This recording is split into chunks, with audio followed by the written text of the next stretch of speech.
Hello class 11th students. आज हम लोग चैप्टर 6 स्टार्ट कर रहे हैं, द ब्राउनिंग वर्जन। और इसके राइटर जो हैं वो हैं टेरेंस रेटिगन। और ये एक प्ले है जिसमें एक है, तो ये बड़ा सा प्ले, लेकिन उसका एक पार्ट ही आपको पढ़ना है ना। एक पार्ट आपको सिर्फ पढ़ना है उसका।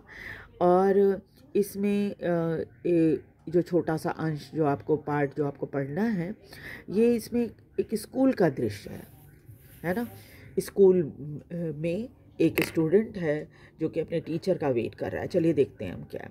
This is an excerpt from the Browning Version. ये ब्राउनिंग वर्जन का एक पार्ट है जो आपको पढ़ना है। The scene is set in a school, और इसकी सीन जो है वो स्कूल में सेट की गई है। Frank is a young and Crocker Harris middle aged. इसमें जो दो टीचर हैं, दोनों मास्टर, एक का नाम है फ्रैंक, दूसरे का नाम है क्रॉकर हैरिस। और फ्रैंक जो है एक नौजवान है, जबकि क्रॉकर हैरिस एक अधेड़ व्यक्ति या मिडिल एज्ड मैन है। Both are masters. Taplov is a boy of 16, और टैपलॉव जो एक स्टूडेंट है, लड़का है 16 वर्ष का, who has come in to do extra work for Crocker Harris. और वो आया है क्रॉकर हैरिस के लिए एक्स्ट्रा काम करने के लिए स्कूल में आया है। But the latter was not yet arrived, and Frank finds Taplov waiting. और लेकिन अभी क्रॉकर हैरिस जो टीचर हैं वो नहीं आए हैं, इसलिए फ्रैंक जो है वो टैपलॉव जो है वो स्टूडेंट है, वो वेट कर रहा है। और फ्रैंक देखते हैं कि ये टैपलॉव जो है अपने टीचर का इंतज़ार कर रहा है। फिर दोनों एक दूसरे के साथ बातचीत करना शुरू कर देते हैं। चलिए देखते हैं कन्वर्सेशन में क्या क्या बातें होती हैं। डू आई नो यू, वो पूछते हैं उससे कि क्या मैं तुम्हें जानता हूँ। तो टैपलॉव जवाब देता है, नो सर, नहीं, आप नहीं जानते मुझे। तो फ्रैंक पूछते हैं, व्हाट इज़ योर नेम। तो टैपलॉव बताता है उसका नाम टैपलॉव है। तुम्हारा नाम क्या है। तो टैपलॉव है। Frank, Taplow, no I don't, you are not a scientist I gather. कहते कि भाई इतना तो तुम साइंटिस्ट तो हो नहीं कि तुम्हारा नाम मैं जानूँ, मैं तुम्हें नहीं जानता। Taplow, no sir, I am still in lower fifth. तो टैपलॉव जो है थोड़ा क्लैरिफाई करता है, कहता है कि हाँ सर, नहीं मैं नहीं सर, आप मुझे नहीं जानते, क्योंकि मैं तो अभी लोअर फिफ्थ क्लास में हूँ। I can't specialize until next term. That is to say, if I have got my remove all right. तो वो बताता है कि अगले एग्ज़ाम तक तो मैं स्पेशलाइज भी नहीं कर सकता। यानी उसके कहने का मतलब ये है कि उसे जब तक आगे प्रमोट नहीं कर दिया जाता तब तक तो वो आगे के बारे में सोच नहीं सकता, यानी कि साइंस के बारे में तो सोच भी नहीं सकता। तो फ्रैंक उससे पूछते हैं, do you know if you got your remove, don't you know if you have got your remove. तो क्या तुमको अभी तक अपना परिणाम नहीं मालूम हुआ है, रिजल्ट नहीं मालूम हुआ है क्या। तो टैपलॉव बताता है, no sir, mister Crocker Harris doesn't tell us result like the other masters. तो बताते हैं कि जैसे दूसरे मास्टर्स जो हैं वो रिज़ल्ट बता देते हैं, लेकिन मिस्टर क्रॉकर हैरिस जो हैं वो नहीं बताते। तो फ्रैंक उससे पूछते हैं, वाई नॉट, क्यों नहीं बताते। तो टैपलॉव बताता है, well you know what he is like sir. तो कहता है कि सर ठीक है सर, आपको तो पता ही है कि सर कैसे हैं। Frank, I believe there is a rule that form result should only be announced by the headmaster on the last day of the term. तो फ्रैंक बताते हैं कि जहाँ तक नियम है वो यही है कि रिज़ल्ट जो है वो का अनाउंसमेंट हेडमास्टर ही करते हैं, वो भी आखिरी दिन करते हैं, मतलब सेशन का आखिरी दिन जो होता है, टर्म का आखिरी दिन, उस दिन करते हैं। तो टैपलॉव कहता है कि yes sir, but who else pay attention to it except mister Crocker Harris. तो कहता है कि कौन इन सब चीज़ों का ध्यान देता है, दूसरे मास्टर तो बता देते हैं सब कुछ, लेकिन बस मिस्टर क्रॉकर हैरिस हैं वो नहीं बताते। आई डोंट एडमिट, तो फ्रैंक कहते हैं मैं विश्वास नहीं करता, but that is no criterion, ये तो कोई क्राइटेरिया नहीं है। So you have got to wait until tomorrow to know your fate, have you. तो वो कहते हैं कि हाँ ठीक है, तुम्हें तो लगता है कल तक का इंतज़ार करना पड़ेगा अपनी किस्मत जानने के लिए, है ना। तो टैपलॉफ कहता है yes sir. Frank, supposing the answer is favourable what then, बोलते कि अगर आंसर फेवरेबल हुआ यानी कि तुम पास हो गए तो क्या करोगे। तो टैपलॉफ बताता oh science sir, of course, बोलते कि हाँ मैं साइंस लूँगा। Frank sadly, yes we get all the slackers.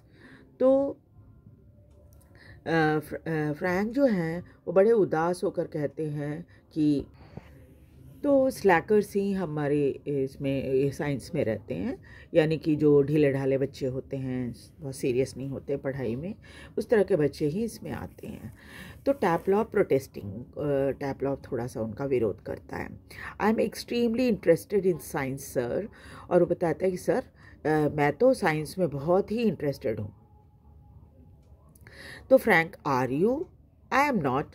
देखिए अच्छा तुम बहुत इंटरेस्टेड हो, मैं तो नहीं हूँ। Not at least in the science I have to teach, science में तो बिल्कुल ही नहीं जो कि मुझे पढ़ाना है। Taplow, well anyway sir it is good deal more exciting than the muck indicating his book. तो वो कहता है कि सर चाहे जो भी आप कहिए, सच्चाई तो यह है कि साइंस जो है बहुत एक्साइटिंग होता है, ख़ास तौर पे इसके सामने तो ज़रूर होता है। ख़ास तौर पे वो ये शब्द यूज़ करता है मक, यानी मतलब बेकार, बहुत ज़्यादा इंटरेस्टिंग उसे नहीं लगता, अपनी किताब को दिखाकर वो बोलता है व्हाट इज़ दिस मक। तो फ्रैंक पूछते हैं कि ये क्या है। एस्किलस सर द एगामेम्नन, देखिए ये कि बुक है एगामेम्नन की, एस्किलस द्वारा लिखी गई है। Frank, and you considered view is that the Agamemnon is muck. तो फ्रैंक कहते हैं कि क्या तुम्हारा मतलब ये व्यू है, ये विचार है कि एगामेम्नन बुक जो है वो एक मक है, बेकार है। टैपलॉफ, वेल नो सर, कहते हैं नहीं सर ये बात नहीं है। I don't think the play is मक, मैं नहीं समझता कि ये जो नाटक है वो बेकार है। Exactly I suppose in a way it is rather a good plot, और जहाँ तक मेरा विचार है वो ये कि इसकी प्लॉट यानी नाटक की जो प्लॉट है वो बहुत अच्छी है। Really a wife murdering her husband, इसमें क्या होता है एक पत्नी अपने पति की हत्या कर देती है, एंड ऑल दैट, मतलब यही सब कहानी है इसकी। I only meant the way it is taught to us, मेरे कहने का मतलब ये था कि हमें किस तरह से पढ़ाया गया उसके बारे में बात कर रहा हूँ मैं। Just a lot of Greek words स्ट्रंग together and 50 lines if you get them wrong, और इतना ज़्यादा मतलब ग्रीक शब्द इस्तेमाल होते हैं। तो जैसा कि आप जानते हैं कि जब कुछ वर्ड्स या कई चीज़ें हमें समझ में नहीं आती तो हम ज़्यादा इंटरेस्ट नहीं दिखाते। तो टैपलॉफ का कहने का मतलब यही होता था कि इसमें बहुत ही ऐसे शब्द हैं जो कि एक एक के बाद एक आते हैं और हमें कुछ समझ में नहीं आता उसका। You sound a little bitter Taplow, तो फ्रैंक कहते हैं कि तुम तो थोड़ा सा कड़वा बोल रहे हो। आई एम रादर सर, तो हाँ मैं हूँ। कैप्टन ए, तो फ्रैंक कहते हैं कि अच्छा इसलिए तुमने याद रखा हुआ है। नो सर एक्स्ट्रा वर्क, तो टैपलॉफ कहता है नहीं असल में एक्स्ट्रा काम करना है मुझे। Frank, extra work on the last day of the school, जो तुमको एक्स्ट्रा वर्क करने के लिए दिया गया है वो भी जिस दिन स्कूल का टर्म ख़त्म हो रहा है, आखिरी दिन में। तो टैपलॉफ बताता है yes sir, I might be playing golf, मैं तो गोल्फ खेल रहा हो सकता। यू वुड थिंक, आप सोचेंगे, he have enough to do anyway himself, उनको खुद भी अपने लिए बहुत कुछ करना है। Considering he is leaving tomorrow for good, but no, oh no, I missed a day last week when I was ill, so here I am, and look at the weather, sir.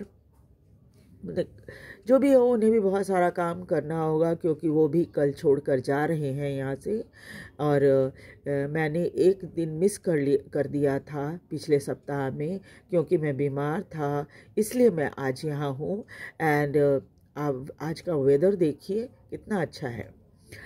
Frank, bad luck, तुम्हारी किस्मत बड़ी ख़राब है। Still there is one comfort, लेकिन एक बात है, वो ये, you are a pretty well certain to get your remove tomorrow for being a good boy in taking extra work. एक चीज़ है कि हाँ, ये बात तो पक्का है कि तुम्हें कल रिज़ल्ट तो ज़रूर मिल जाएगा, क्योंकि तुम एक अच्छे बच्चे की तरह एक्स्ट्रा काम करने के लिए तैयार हो। ठीक है। So in the next class will continue with the chapter. और आप लोग ध्यान से इस चैप्टर को पढ़िए और साथ ही साथ समझने की कोशिश कीजिए। मैंने बहुत अच्छे से एक्सप्लेन किया आपको अभी तक का, और मुझे ऐसा लगता है कि आपको अब तक जितना समझाया है मैंने, वो आपको समझ में आ गया होगा। इसे लाइक और सब्सक्राइब ज़रूर कर दीजिए वीडियो को, और शेयर भी कीजिए ताकि दूसरे बच्चे भी इसका फ़ायदा उठा सकें।